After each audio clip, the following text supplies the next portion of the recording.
dinámica. Sí, me puede ser claro. La verdad, sí, puede ser claro. Pero que gano acá no es lo que puedo ganar en parte privada. Y lo hago acá en masoquista. Yo acá en masoquista, de verdad. Tengo colegas que no hacen la docencia y son anestesiólogos, tienen mayor universidad que yo soy mucho mayor. Pero cada loco con su tema, cada uno más. Voy a estar bueno, reacciones adversas a los medicamentos. Cuando hablamos de RAMS, o reacciones adversas a los medicamentos, hablamos digamos, efectos no deseados en fármacos. Yo no deseo, yo porque voy a tomar tramador, porque quiero que me calme el dolor. Y si me da vómito, yo no quiero que me dé vómito.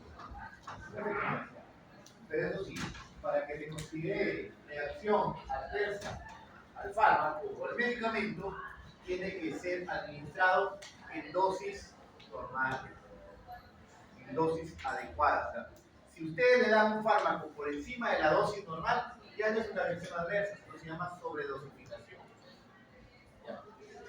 Para que se considere reacción adversa, tiene que darse en dosis normales. Es aquí un concepto que lo dan los libros, pero aquí vamos a ver lo que dice la Unión Europea. Dice cualquier respuesta nociva y no intencionada. ¿Qué dice la Organización Mundial de la Salud?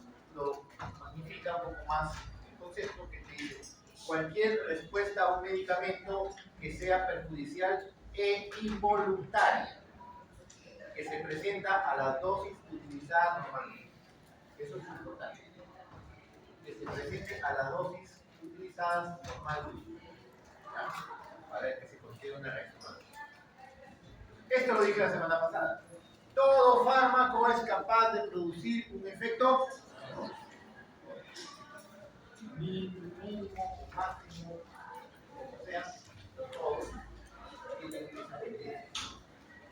Entonces hay que saber nosotros en qué momento aparece, cuán grave es lo que aparece, y no para poder retirar, cambiar totalmente. Rowling y Thompson, en el año 1977, clasificó a las reacciones adversas en dos grandes grupos. Fueron muy simplistas. A y B. Así lo mismo. Las tipo A, que son la mayor cantidad de reacciones adversas que se dan, que son las más frecuentes, que son dependientes de la dosis, se dan por su propio mecanismo de acción, por cambios farmacocinéticos en el paciente por A o B motivo. Son las reacciones tipo A, son predecibles porque sé que te va a suceder. Ejemplo, la gastropatía, la gastritis por aire. Yo sé que el aire te inhibe la síntesis de prostaglandinas. Su función es esa, inhibir la síntesis de prostaglandinas a través de la vía de la COX-2, que es lo que yo quiero. Pero también inhibe la COX-1. Y al inhibir la COX-1, un diclofenaco, por ejemplo, me va a inhibir la prostaglandina del estómago, inhibiendo la síntesis de muco y aumentando la producción de ácido clorhídrico. Elimina esa protección gástrica. Entonces yo espero que me va a dar dolores. Y dependiendo de la dosis, ¿por qué? Porque si yo aumento la dosis, puede que aumente la dosis. Si yo altero el metabolismo hepático, puedo hacer que aumente la concentración. Si al aumentar la concentración de una masa, voy a producir así. Son predecibles. Por ejemplo, uso un anticoagulante como la warfarina. ¿Cuál es su reacción adversa que espero que produzca?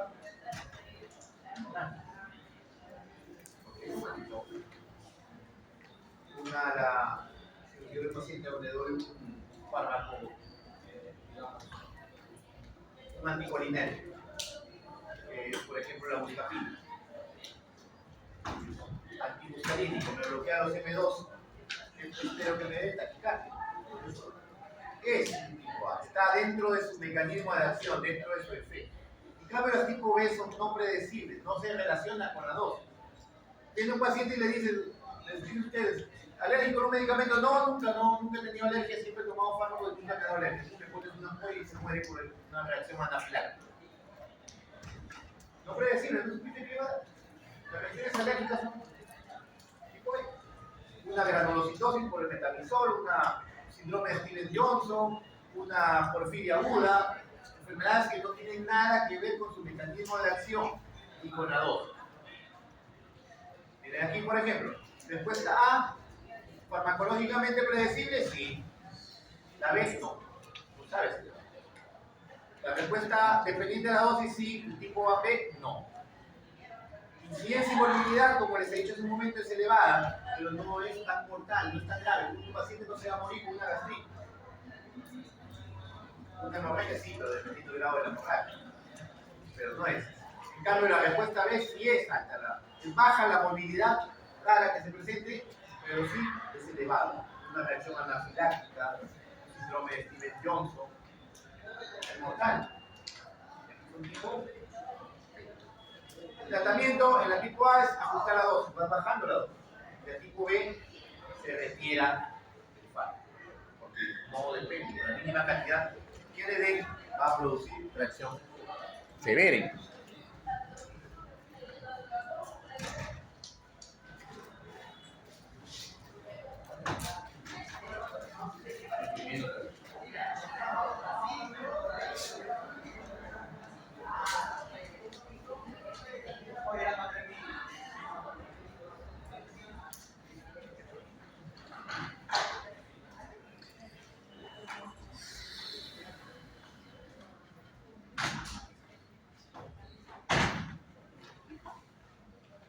Tenemos las reacciones tipo A, como ya mencioné, llamadas también de respuesta aumentada, porque es un incremento de su respuesta común, de su efecto, de su mecanismo de acción.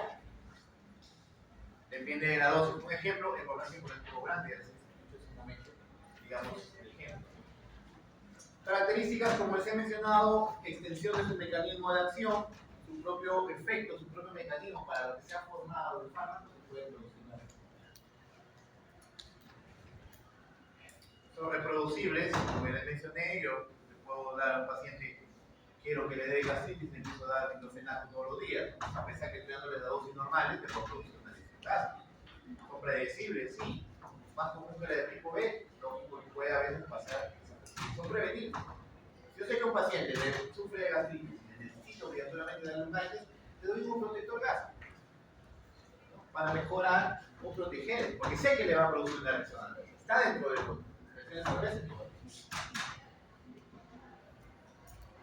Los efectos colaterales y efectos secundarios son parte inherente del mecanismo de acción y sucede siempre, en todo fármaco, siempre, siempre. Si esto de aquí se exagera, se convierte en una reacción adversa. Un efecto colateral exactamente es el mismo efecto que produce el fármaco. Por ejemplo, estoy con un cólico, y tomo una escopolamina. La escopolamina es un anticolinérgico, antimuscarínico no selectivo. ¿Qué quiere decir? Que va a bloquear todos los receptores muscarínicos. Me gusta el M3. Y si bloqueo el M3, voy a disminuir el peristaltismo. Por lo tanto, me pasa el cólico. Pero también voy a inhibir los receptores M1 a nivel glandular y voy a dejar de producir saliva y voy a producir sequedad de boca. Sé que va a suceder. También voy a producir bloqueo M2. Voy a tener taquicardia. Me va a suceder de todas maneras, se llama efecto colateral. Si este efecto colateral se vuelve intenso, una taquicardia tremenda, ya se le puede decir, determinar una reacción adversa. Hay que modificar la dosis. Efecto secundario es un efecto que surge del mecanismo de acción, o sea, es una consecuencia de que a veces puede pasar. Ejemplo ahí, paciente que toma furosemida.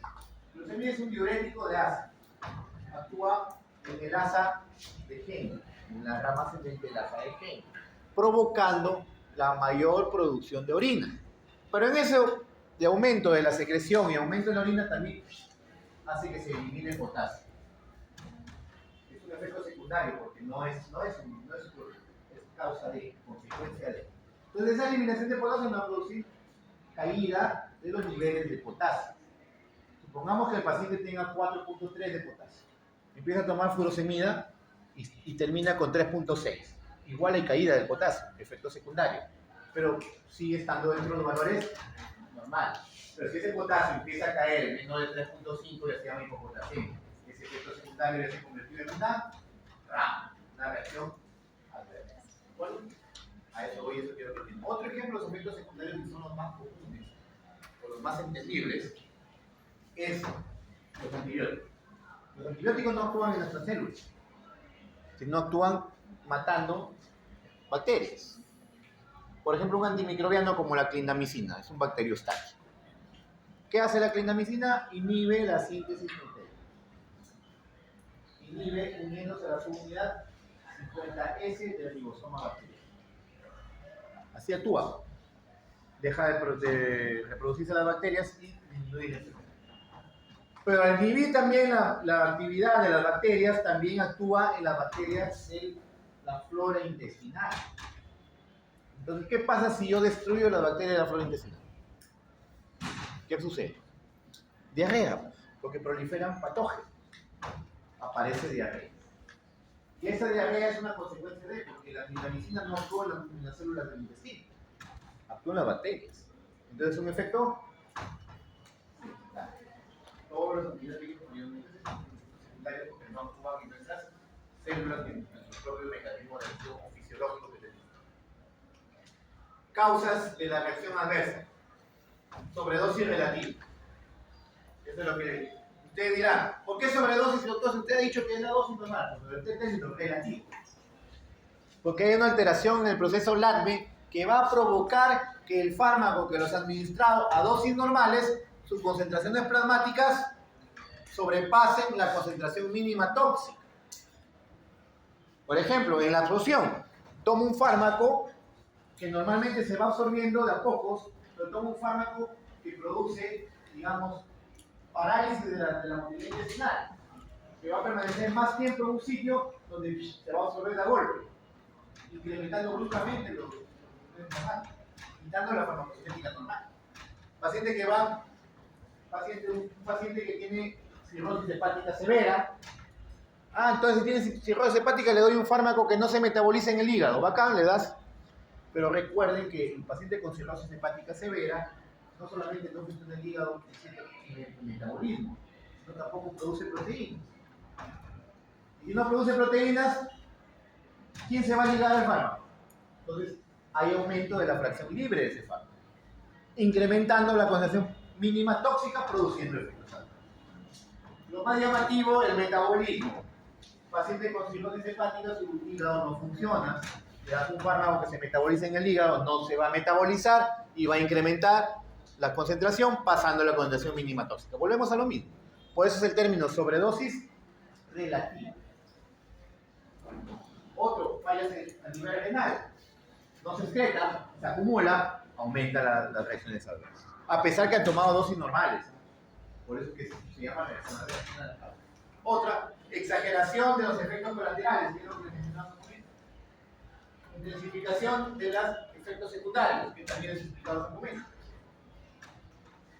Interacciones medicamentosas, que lo hablamos en la clase anterior. Un fármaco que es inhibidor enzimático del otro. ¿Qué pasó? Incrementó las concentraciones plasmáticas, llevando a una reacción adversa. ¿Se dan cuenta qué fácil que es? Acá en farmacología tienen que correlacionar una cosa con la otra. Tienen que memorizar, porque se va a olvidar el día de mañana. Les he dicho que la temporada Doris de tienen que memorizar una cosa y eso lo relacionan con todo y tipo B, llamadas bizarras, término que significa raro, extraño, extravagante, peculiar. Entonces son no dependientes de la dosis, no tienen nada que ver con su actuar, con el mecanismo de acción. Ejemplo, la granulocitosis inducida por dipirona. ¿Alguien sabe qué es la dipirona? Metamisol. El metamisol, nombre comercial antalgina, novalgina, replimab. Su sinónimo es dipirona. La granulocitosis es una enfermedad que no tiene nada que ver con su mecanismo de acción. El metamisol inhibe la síntesis de prostaglandinas. ¿Qué tiene que ver con la granulocitosis? Es la falta de información.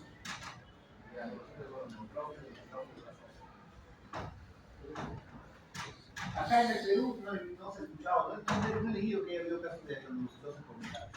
Pero en otros países incluso ha sido retirado del mercado el metamisol por la aparición. Además de recuerden que acá sin ir muy lejos, acá nuestro queridísimo Chiclayo lindo, querido ciudad de la amistad. Cuando llueve, empiezan a obliterar nuestros desagües que son nuevecitos y empieza a salirse de desagüe por toda la calle. Una pestilencia espectacular. Terminan las lluvias, viene la municipalidad, lo limpia, se seca y queda todo ese rico, suculento polvo. Y nuestro viento chiclayano se va. Y uno por la mañana se va, abre la ventana, qué lindo día. Se lo jala toditito. O se van a la tía Veneno a comer con chipapón,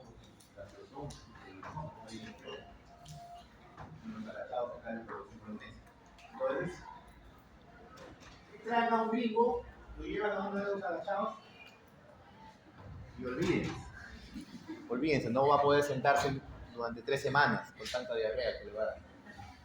Entonces, acá estamos en el episodio de por eso es que algunas diarreas que son de virus europeos o norteamericanos son mayores. Por ejemplo, el metanizol, como le digo, ya es técnica, por eso es que en algunos sitios ha sido retirado del mercado.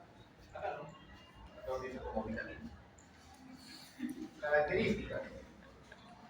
Por ejemplo, acá, algo que hablamos de acá de la vitamina, su vitamina C, que se coloca en las chiquiliejas para que se mantengan jóvenes. Su frasco cuesta como 70, 80 soles. Y se colocan los viernes para mantenerse joven. Digo, la vitamina C es una vitamina hidrosoluble. El cuerpo coge lo que necesita y el resto no lo dice.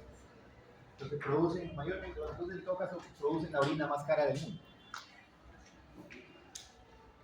Sí sirve la vitamina C en dosis de pacientes, por ejemplo, en quimioterapia, ¿no? Porque es un potente antioxidante. Entonces, la quimioterapia de saca ¿no? Entonces, hay radicales de oxígeno abundantes, entonces la vitamina C te ayuda en grandes cantidades. Lo ideal es consumir todos los días. El cuerpo necesita todos los días. Todos los días tu jugo de naranja, ya si quieres ya tu suplemento, tu pastilla de vitamina C o tu FBC, eso es algo incluso más barato.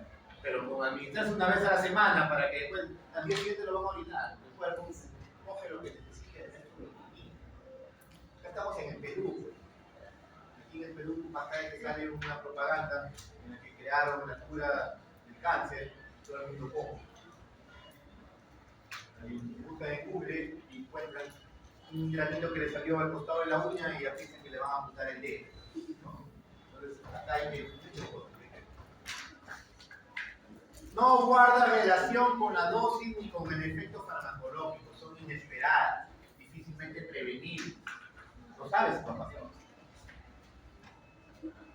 Son, como ven, dependientes mayormente del paciente más que del paciente.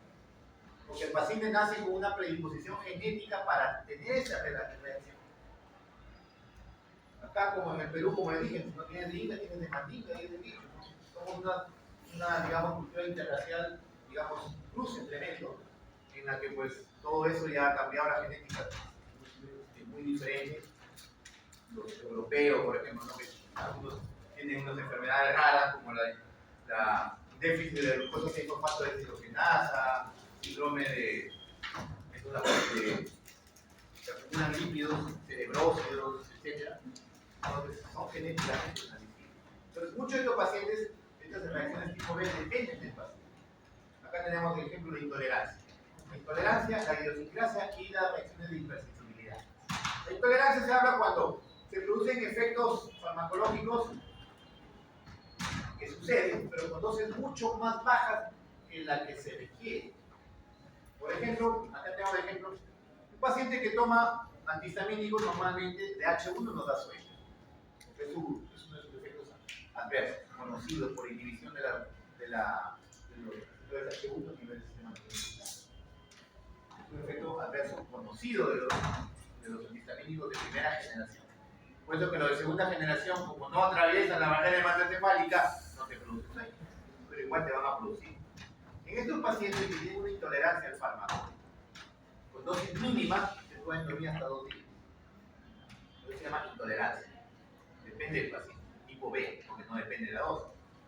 Idiosincrática o idiosincrasia quiere decir una respuesta totalmente anormal a un medicamento que no tiene nada que ver con tu respuesta farmacológica. Ejemplo, anemia aplásica provocada por el cloranfenismo. Porfiria aguda provocada por valeriturina. a granulocitosis provocada por el mecanismo. Síndrome de Stevens-Johnson provocada por el cotrimoxazol. No tiene nada que ver con su mecanismo. Entonces, esto de aquí es una reacción tipo B, tipo idiosincrasia. Las reacciones de hipersensibilidad también son tipo B. Esto de aquí, si no lo sabían, son 4. La 1, la 2, la 3 y la 4. La 1 es la más común y la más conocida, que se llama reacciones de tipo alergia o anafiláctica. Concepto, son respuestas mediadas por inmunoglobulina E. Al activarse los mastocitos, liberan histamina. Y esta histamina es la que produce los efectos anafilácticos como la broncodilatación, broncoconstricción, vasodilatación, broncorrea, bradicardia, etc. Tenemos la de tipo 2, que es una reacción mediada por anticuerpos a través del sistema de complemento que van a dirigir directamente hacia células que han sido sensibilizadas por el medicamento. Este fármaco que se administra sensibiliza ciertas células que van a ser atacadas inmediatamente por ciertos anticuerpos. Un ejemplo, una anemia hemolítica autoinmune. La tipo 3, reacción de inmunocomplejos circulantes. También a través del sistema de complemento, pero no se forman con anticuerpos dirigidos, sino con formas de inmunocomplejos que van a terminar dañando más que todos los vasos del endotelio. Un ejemplo es la enfermedad del suero, que sucede con administración de sueros biológicos, como los antiofílicos, antiarácnicos. Y la tipo 4, que es una reacción menos letal, que se da mediada por linfocitos desensibilizados, especialmente los CD8 citotóxicos, que van a producir lesiones en la piel, como dermatitis de contacto.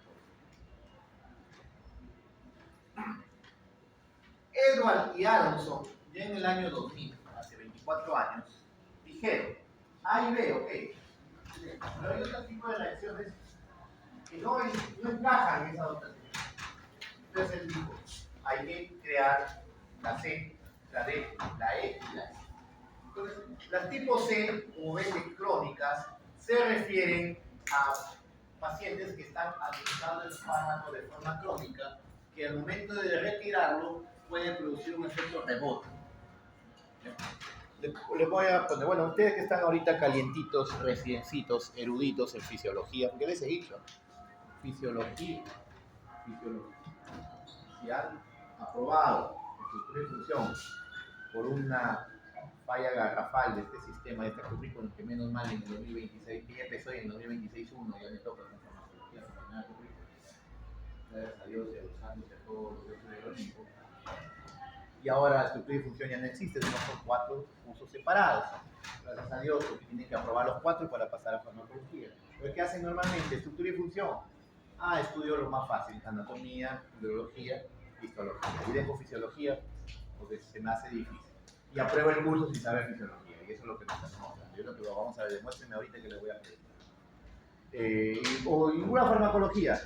No es prerequisito, no abre cursos, estudiate todo. Deja fármaco al final, como también me están demostrando. Ya ha pasado una semana y me están demostrando que han perdido una semana. Porque están dejando seguro farmacología al final porque no abre cursos. Dedícate a patología, dedícate a histología, perdón, a fisiopato, a C, ¿no? Ya las consecuencias van a venir después cuando estén llevando el curso 5 veces. Entonces, me lo están demostrando, ¿eh? No es nada, yo estoy preguntando y ya van para una semana y no me están contestando cosas que hemos hablado la semana pasada. Vamos a ver la semana que viene. A ver, demuéstrenme que me estoy equivocando. Demuéstrenme que me estoy equivocando.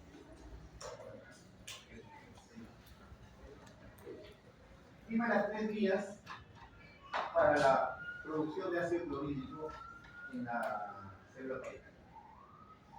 Demuéstrenme que me estoy equivocando. Yo no quiero. Pero sería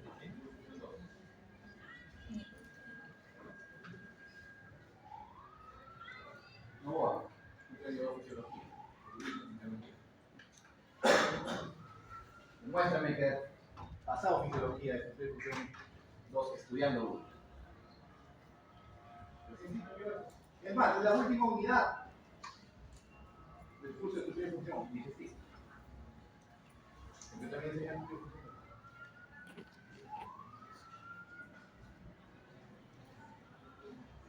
Romero, enseñado física.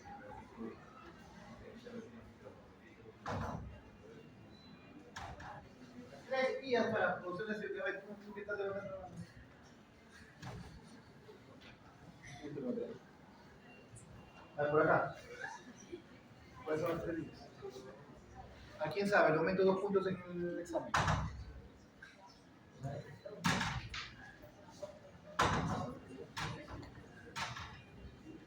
La vía endócrina, la vía neurológica y la vía hormónica.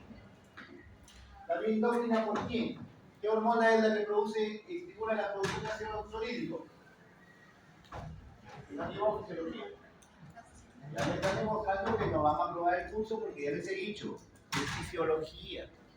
El curso es fisiología, están repitiendo fisiología, solamente que le vamos a agregar el fármaco que va a actuar. Después es nuevamente fisiología. La vía endocrina, ¿qué hormona activa la producción de ese problema?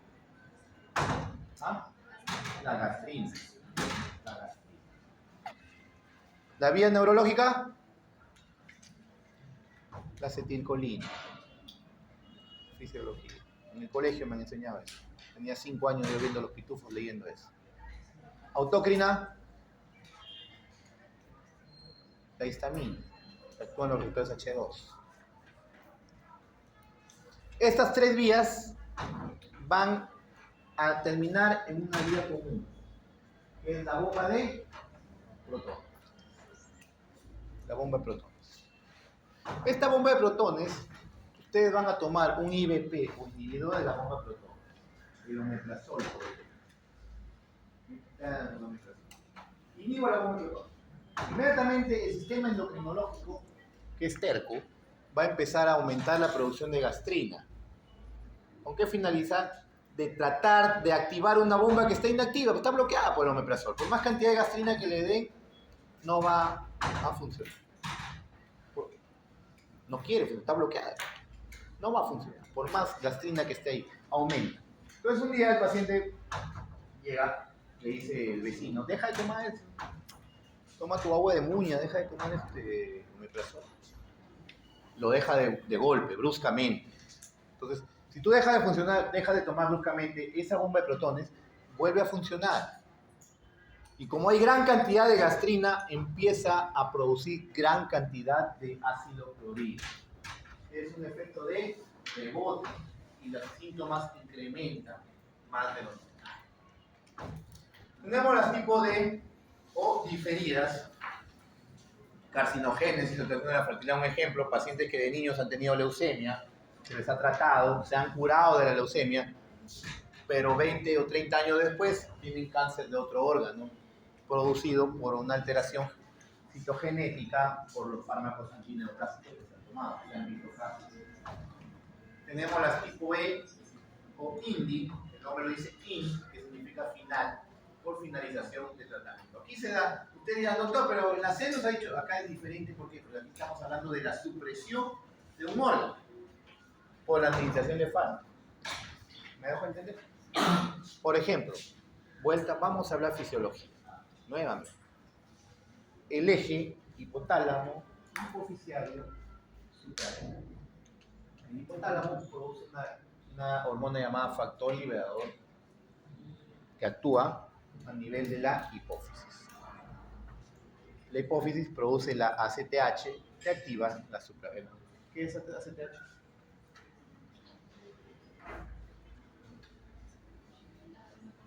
La adrenocorticotropa.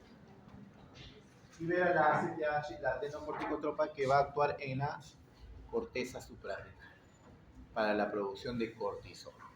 ¿En qué parte de la corteza suprarrenal se produce el cortisol?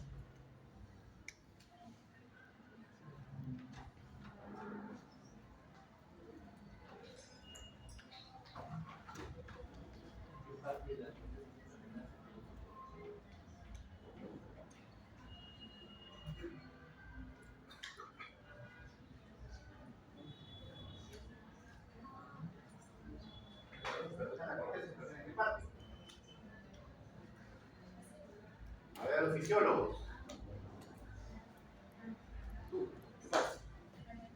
No, la corteza suprarrenal. ¿En qué parte de la corteza?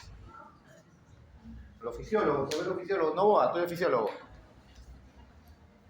¿Qué parte? En la zona fascicular.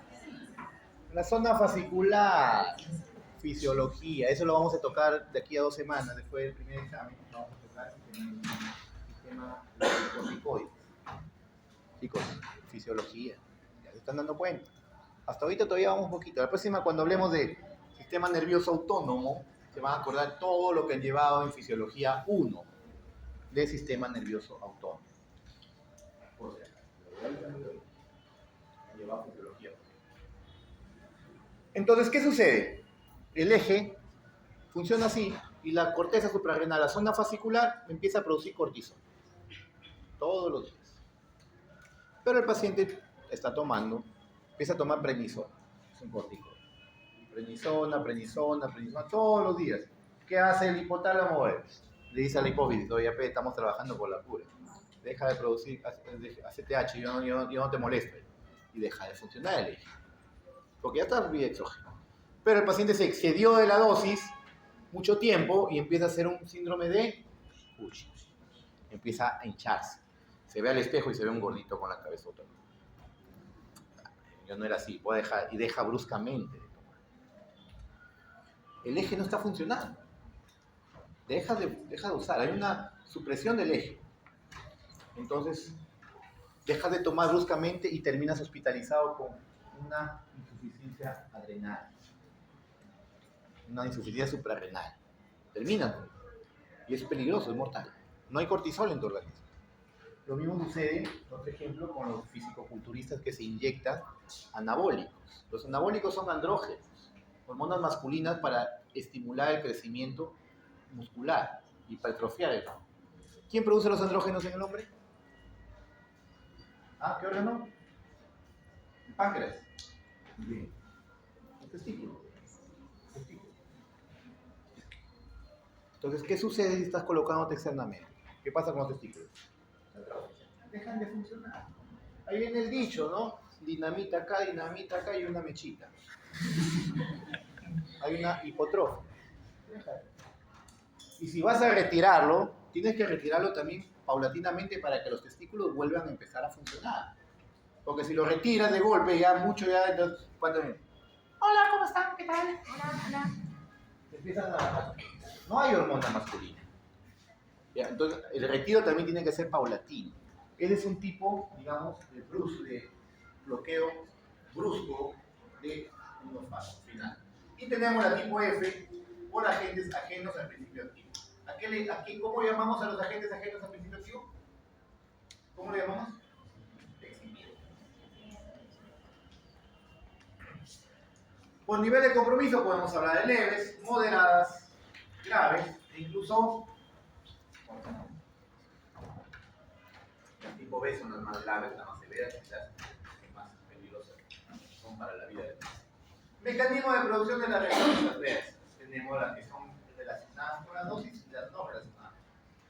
Las relacionadas con la dosis podemos hablar de modificaciones farmacocinéticas, modificaciones farmacodinámicas y modificaciones farmacéuticas.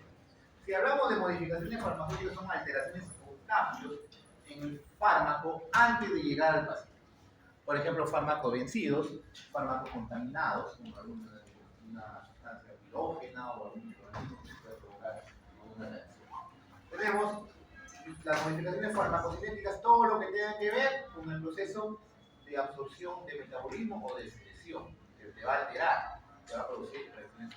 Por ejemplo, enfermedad hepática, ya lo puse ejemplo hace un momento, enfermedad renal, que va a disminuir lo que es la excreción, enfermedad cardíaca, que va a producir o va a modificar la absorción gastrointestinal por un menor flujo esplácnico. Recuerden que el corazón, si no bombea bien, la sangre tiende el plasma tiende a acumularse, a producir edema.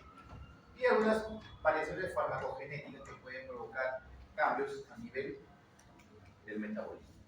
De la modificación de farmacodinámica podemos hablar de alteraciones en la función que pueden provocar aumento de la hipersensibilidad a los fármacos. Como ejemplo, una paciente que sufre de alguna coagulopatía, que tiene alteraciones en los factores de coagulación, y le das un anticoagulante, ¿qué va a producir? Mayor propensión a hemorragias. Paciente que tiene alteraciones electrolíticas y le das un digital es un inotrópico antiarrítmico que sirve para la insuficiencia cardíaca. puede provocar una intoxicación digital. Las que no son relacionadas con la dosis, podemos hablar, que ven acá, que dice arriba, mecanismos farmacogenéticos.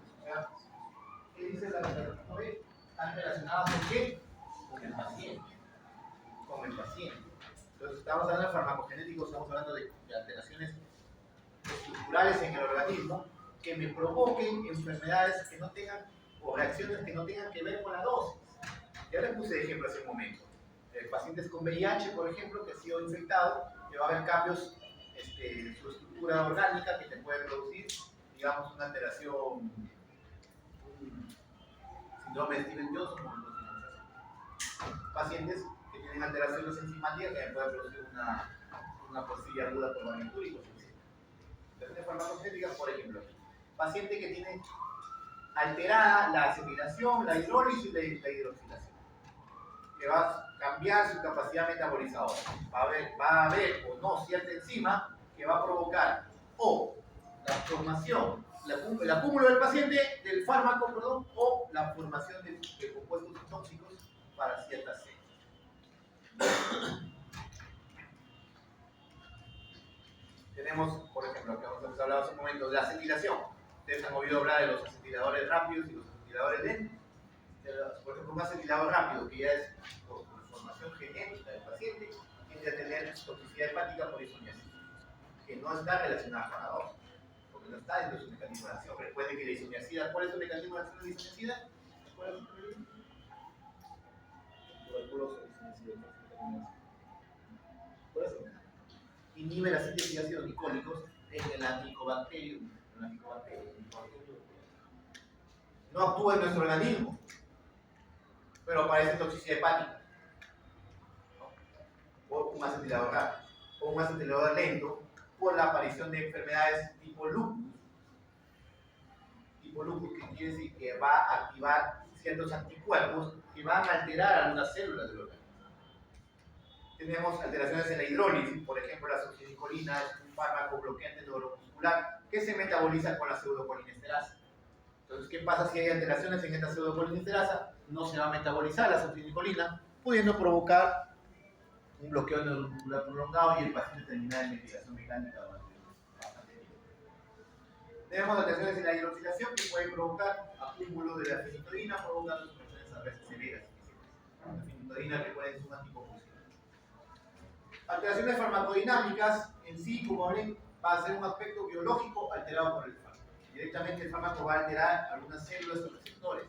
Por ejemplo, en este caso, un paciente que sufre o nació genéticamente con falta de la glucosa 6-fosfato deshidrogenasa o una inhibición de la glutatión reductasa u otra enzima con la methemoglobina reductasa, puede provocar hemólisis por acción de algunos fármacos o hipoxemia. ¿Por qué? Porque el fármaco pierde, el eritrocito pierde la afinidad por el oxígeno, producido por ciertos fármacos. Estamos hablando de una alteración farmacodinámica que puede una reacción adversa tipo B, porque no está relacionada con la dosis. La resistencia a fármacos, porfiria aguda por barbitúricos, por ejemplo, o la hipertermia maligna por alotano y metoxiflurano. El alotano es un agente inhalatorio que ya casi está en desuso en el Perú. Está casi en desuso. No debería usarse en ningún sitio, pero todavía hay sitios aledaños que lo usan. Y metoxiflurano sí ha sido retirado al mercado. Estos fármacos, la hipertermia maligna es una enfermedad, una canalopatía muscular, un daño muscular genético, transmitido de generación a generación. ¿Qué hacen estos fármacos? Provocan unas alteraciones en unos canales del músculo que tienden a producir un exceso de energía, un exceso de metabolismo brusco. El paciente normal, el CO2, ¿sabe cuánto es el valor del CO2 normal? De 35 a 45 milímetros. Chicos, cuando usted llevó fisiología conmigo se acordarán de la regla del 3.5, ¿no? 3.5 a 4.5 potasio normal. 135 a 145 sodio normal. 35 a 45 CO2 normal. 7.35 a 7.45 pH normal. 4 valores aprendidos de memoria solamente por saber 35 y 45. Y eso a mis alumnos en fisiología se los enseñó yo. ¿Sí o no, Romero? ¿Sí o no, Romero? Sí. Bueno. Entonces, ¿qué sucede? Estos pacientes, normal, máximo es 45 milímetros de mercurio. Estos pacientes pueden llegar hasta 140 milímetros de mercurio de CO2. Y una temperatura corporal hasta de 44 grados centígrados. Es mortal, es muy rara, menos mal, es un terror en la anestesiología, porque quienes usan las anestésicas no usan además ningún otro especialista. Es un terror, muy raro. Acá en Chiclayo se dio una vez, según nos comentan hace muchísimos años, parece que se murió.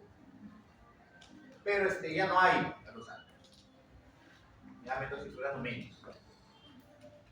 Reacciones adversas por la interacción fármaco-infección vírica que le hemos mencionado hace un momento, ¿no? También puede ser farmacocinéticas o farmacodinámicas. Las alteraciones farmacocinéticas en la que el virus altera sobre todo el metabolismo hepático.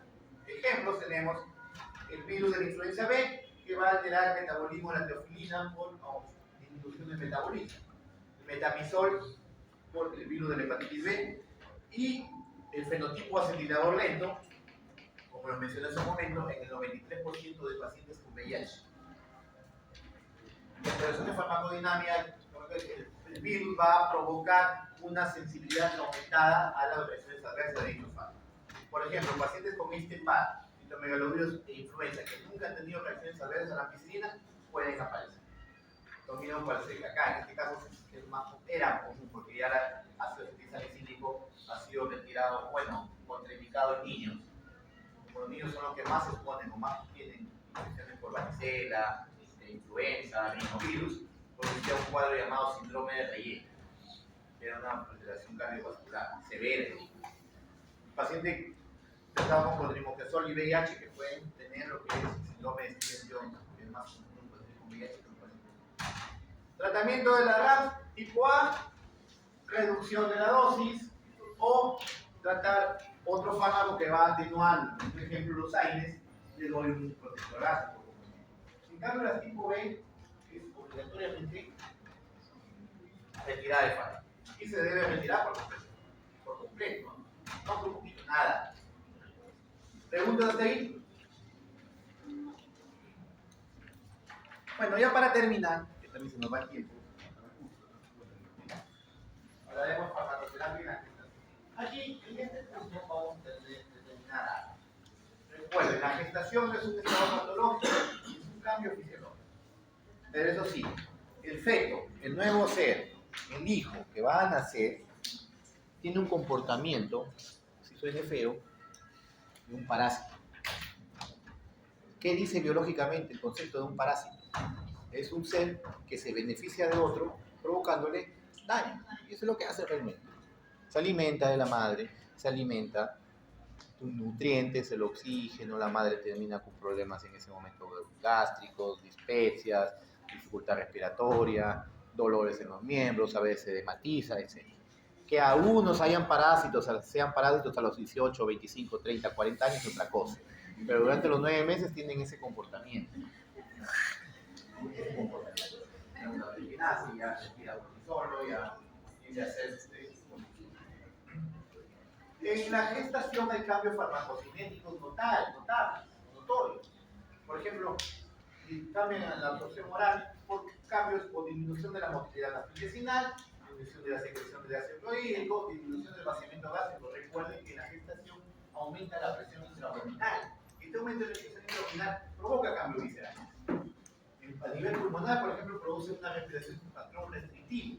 O sea, al final, a término, hasta el tórax le cuesta dificultad expandirse por la presión intraabdominal que hay ahí. Aumenta el volumen plasmático y disminuye las proteínas plasmáticas, produciendo un aumento de la presión libre del fármaco.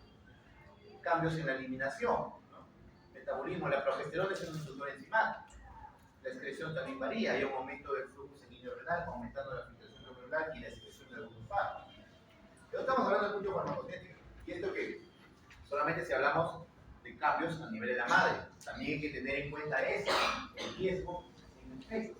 Recuerden que los neonatos, los fetos, o el embrión más que todo, están en constante multiplicación celular, formación y diferenciación celular.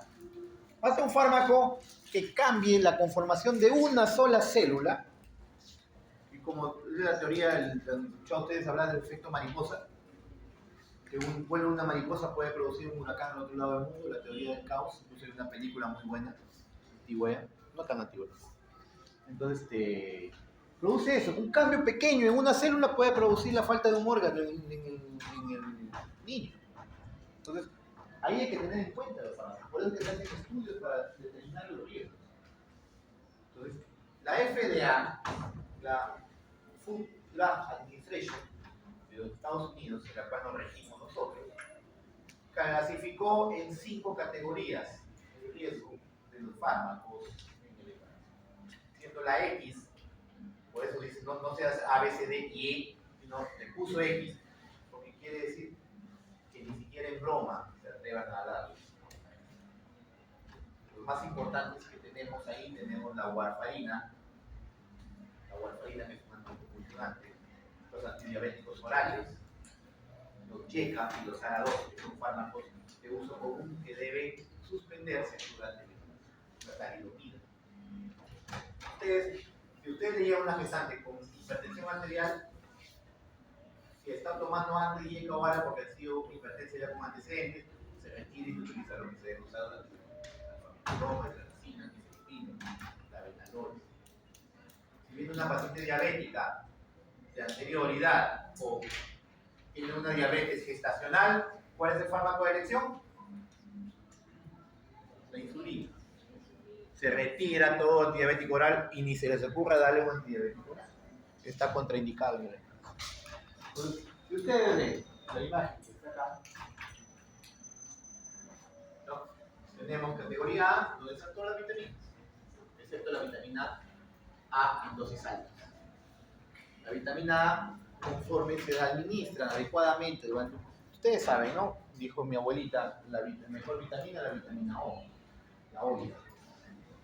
Está todos los alimentos adecuados, un alimento balanceado y adecuado, no es necesario estar tomando suplementos. Tenemos la categoría B, donde hay cierto, digamos, no hay riesgos exactos para el efecto en humano, pero estudios han mostrado riesgos teratogénicos, no han mostrado riesgos teratogénicos en animales, pero no se ha comprobado eso en humanos. Categoría C es cuando ya ha habido efectos teratogénicos en animales, pero tampoco se ha comprobado en humanos. En la categoría D se han visto indicios de efectos teratogénicos en humanos, pero que todavía se puede poner la balanza riesgo-beneficio. Aquí están los anticonvulsivantes. Si el beneficio, por ejemplo, la vida de la madre, si el beneficio supera el riesgo, se puede administrar. Si no, es lo último, hay que pensar en lo último. La categoría X y bromas. Los antibióticos como la amicacina, gentamicina, que son aminoglucósidos, y la fluoroquinolona, como el ciprofloxacino, son categoría C. Ya hay que tener presente que las tetraciclinas se le consideran dentro de la categoría D. También no hay que dar en nada. ¿Un fármaco puede afectar a la lactancia o la lactante? Sí. Todos los fármacos, la mayoría de fármacos se excretan por la leche. Así que, si esto es un fármaco que le va a afectar al recién nacido, es mejor cambiarlo. Igual va a pasar a los niños. Igual va a pasar. Y así es tanto el fármaco que necesita la madre y le va a afectar al niño, la última, digamos, el último recurso es suspender la lactancia materna. Vamos a hablar acá de forma así general de la medicación específica ya para terminar. Por ejemplo, anemias y estados carenciales, el ácido fólico, la vitamina B12, el hierro, no está contraindicado, se le puede administrar a las gestantes. En caso de náuseas y vómitos, se puede administrar la doxinamina, se puede administrar la difenylamina, que es un antihistamínico, también hablamos del dimetilinato. Si no hay mejora, puede utilizarse la metoclopramida. No utilizar otacetrón, que es un inhibidor de la serotonina. Acá es reflujo gastroesofágico, no es gastrointestinal, es gastroesofágico. Se consideran como seguro la ranitidina, el omeprazol, algunos antiácidos. También se puede utilizar, digamos, la metoclopramida porque mejora el vaciamiento gástrico. En caso de estreñimiento, si vamos a laxantes, que se utilicen laxantes que no van a ser absorbidos. La lactulosa, por ejemplo, el bisacodyl. Mejorar la fibra, la dieta, una fibra dietética y mejorar la cantidad de líquidos. En caso de diarrea aguda, también evitar algunos fármacos, de preferencia hidratación y dieta propia. No administrar antidiarreico, al menos que sea, digamos, si es una diarrea infecciosa, administrar antibióticos que estén permitidos. Como por ejemplo, las cefalosporinas, las penicilinas, algunos macrólidos, hasta la clindamicina está permitida. Evitar tetraciclinas, evitar fluoroquinolona. Aquí está el nombre, como que siempre se confunde. Doxiciclina, siempre la confunden con la dicloxacilina. Y esto puede ser peligroso con ustedes. Así que hay que tener en cuenta eso. El trimethoprim, que es una sulfa, evitarlo en el primer y tercer trimestre. En el primer trimestre recuerden que inhibe la hidrofolato con el Entonces, en el primer trimestre